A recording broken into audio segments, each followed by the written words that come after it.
old one is not very good at all. At saka, hindi mo ma-realize pag nandito ka sa baba, gumagalaw pala yan pag kami dumadaan. Kaya mas mabuti na ito. That's why the first time that we saw it, nung in-inspection namin yung MRT, ay sabi ko talagang hindi practical yung kanilang ginawa.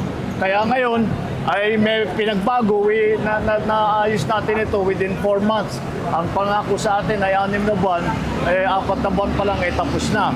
Kaya ngayon, mas mababa na ang akyatin ng hagdan, tapos meron ng elevator para kung yung mga hindi kayang umakyat ng hagdan, meron pa tayong wheelchair lift na ginawa para sa yung mga naka-wheelchair. Pati wheelchair, they provided a wheelchair para mas magaan naman ang magiging commuting experience. Kaya so far, I'm happy to see that this is the sort of thing that ito naman ay kaya naman palang gawin. Hindi naman ganun kahirap at basta desidido tayo na ayusin natin ang commuter experience dahil ang dumadaan sa bus pa lang ay 750,000 ang pasahero kada. MRT and bus. So the MRT and bus, 750,000 ang gumagamit niyan every day. Mapagaang lang ng kaunti ang kanilang mahirap na nga mag-commute. Mahaba, mainit, kung ganun. Sabi ko dapat naman tugunan natin yung pang-araw-araw na dinadaanan ng ating mga kababayan para makapunta sa trabaho at para makauwi.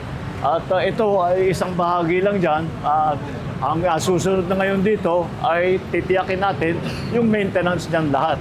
Meron pa tayong elevator ngayon. Yung elevator kailangan laging umaandar. Kaya tiniyak namin na yung design ng elevator heavy duty kasi talagang todo ang gamit niyan. Kaya mabuti naman. At sa 4 na buwan may nakita na tayong panibago na facilities na mas magpapagaang sa commuting experience. Mula dito sa wala na yung Mount Kamuning. Hindi na tatanggalin na namin yung Mount Kamuning para tuloy-tuloy na dito na lang gagamitin. Maraming salamat. Good morning.